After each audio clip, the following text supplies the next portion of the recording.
Welcome to Multimedia 127, Week 1. In this video, we will look at how we read and use the web. Alright, so how do people read on the web? They don't. People really don't read.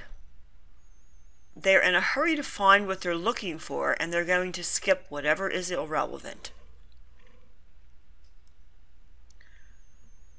People don't read, rather they scan. They scan the surface for headings and phrasing in order to find what they need to find what they're looking for. Alright, so why are we scanning? Well, to begin with, it's hard to read on the screen. The nature of the web is the click and go. We're in a hurry. And usually we're very goal-oriented. We usually have a specific focus, a specific goal, a reason why we're on a web page to begin with, and therefore we just want to find what we need.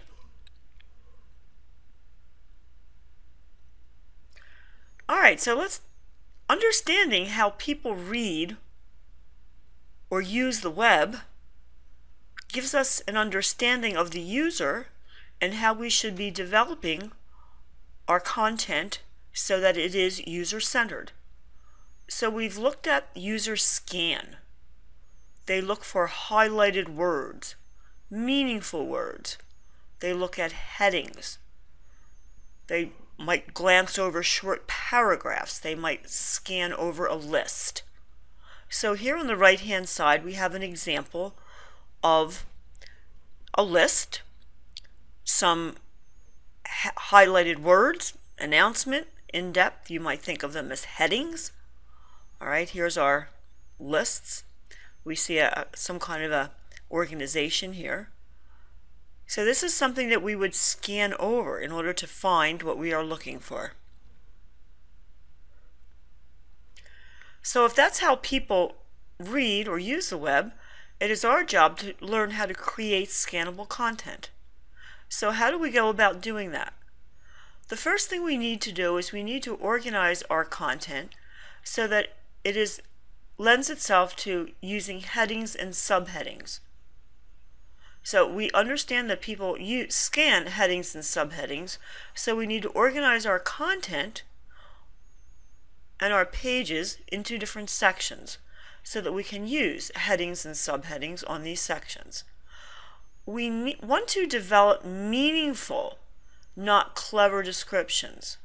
Alright, headings and subheadings that would mean something to the user. And we want to limit them to 48 words. We don't want big long sentences as a heading. A heading should be short and to the point. You might also want to include keywords in those headings and subheadings, because generally that's what people are looking for, and ultimately the search engines will use that also. So our goal is to help visitors to find the topics or the information that they're looking for, and one of the ways that we can do that is by implementing headings and subheadings on our content and in our pages. We also want to highlight these keywords. So what do we mean by keywords? Well, the hypertext. Here again should be short words, phrasing. And our hypertext should be directly related to our content. By using different colors, we can also give different levels of meaning, emphasis, to the content, to the keywords, to the headings and subheadings. But you always want to use color sparingly. Another way that we can highlight different keywords, headings, subheadings, is with typeface variations. Alright, for different heading levels you might have a different typeface or different levels of boldness or different cases. Here again, case should be used in its proper place, not for emphasis. Lists are very commonly used for scanning. They can either be bulleted or numbered or not have a marking at all. Here again, our eye generally navigates to a list, and it's a very useful way of breaking down information into scannable chunks. Some guidelines for creating lists. You want no more than 9 items in a list. You might hear some people saying 7. A maximum of 2 levels. It means as far as having a scannable list, you don't want it indented more than once. If you have an ordering system, you want to make those lists numbered. Use bullet points where the sequence is not important. And make sure that the individual lists have some kind of a text introduction or heading so that it makes some kind of sense to the user. Here again, the user will scan for heading, and if it finds a heading that is meaningful, it will scan further into that list. Short paragraphs can be useful with respect to creating scannable content. You want to limit one idea per paragraph.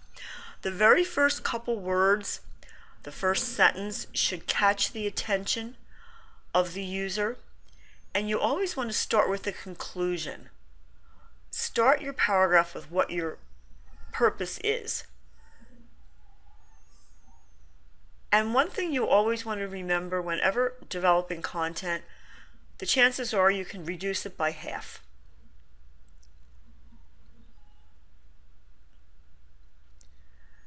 Here again, with respect to creating a scannable short paragraph, you want to get to the point in the first line and focus on a single idea.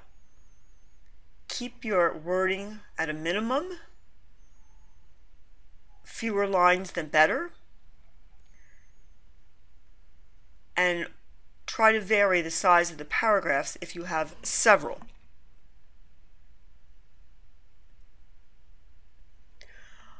People do read word by word occasionally. If they're interested in the content, if they're there for a reason, for example, a technical article, if they find what they've come for, then they will stop and read. Here again, some people read for pleasure, and in that case they will read word by word. Studies have shown that some readers do read for a reason, and in that case they do read from top to bottom. So if you are writing for people to read word by word, make sure that your pages are structured and designed for that type of reading so that they are more likely to be read by the user. Some very interesting eye tracking studies have been performed, and there is more information on Blackboard, including some videos by the Nielsen Norman Group and the Poynter Institute.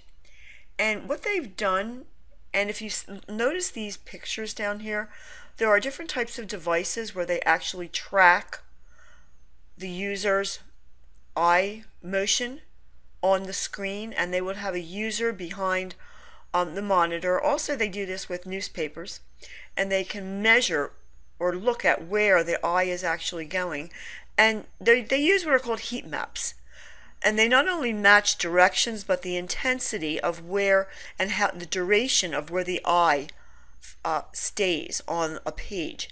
And what they have found is that we read or scan in this F-shaped pattern, and here we see this F-shaped pattern down here in this heat map. Okay, it's generally more of a rough shape. It's not really a uniform shape, but these heat maps have been used to track the user's eye movements. And if you notice, we generally have our navigation across the top and on the left because this is the general direction in which we look at. So here again, we're focusing on creating user-centered content, understanding how the user thinks, understanding how the user acts, how they scan, how they read, should cue us into how we should be developing our products to best suit the user and their needs. So this F-shaped pattern, horizontal across the top, which forms the F, and then down and across.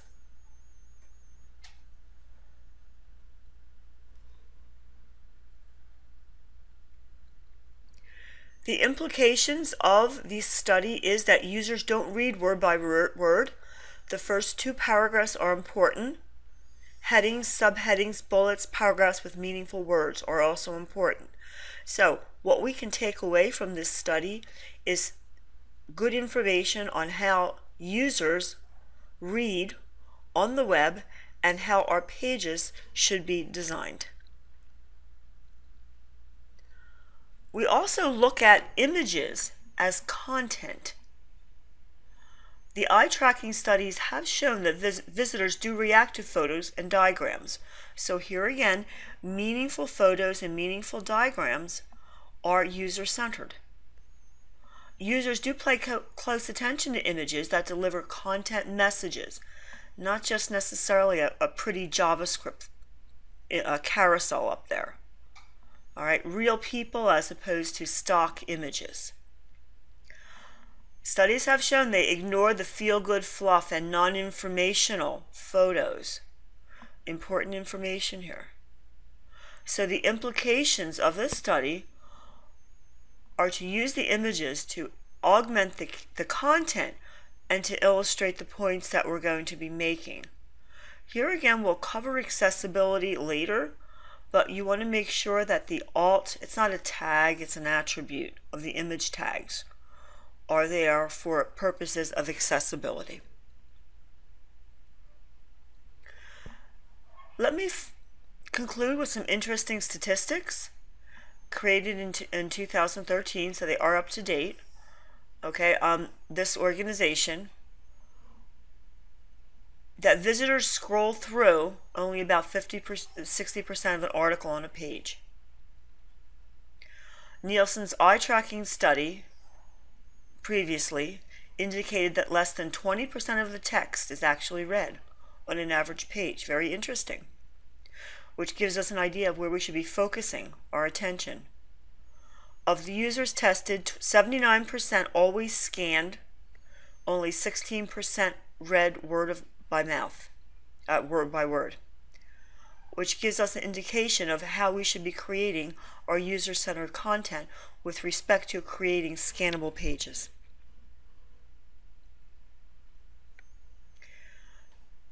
Web users spend 80% of their time looking at information above the page fold.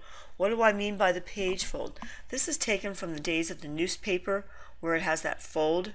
So essentially we're looking at the top screen, what users can actually see in the screen before they start scrolling.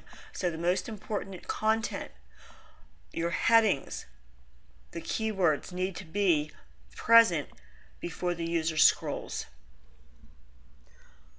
Even though they do scroll, they still will only allocate 20% of their attention below the fold in that area where they have scrolled. So they'll scroll down, but they're not going to give that content as much emphasis, only 20%, as they do to the first screen full of content that they come to.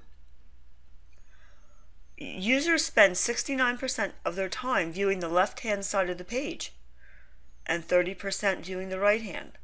And I guess that's why you see a lot of lists and navigation on the left as opposed to the right. Not to say that a lot of people put things on the right also.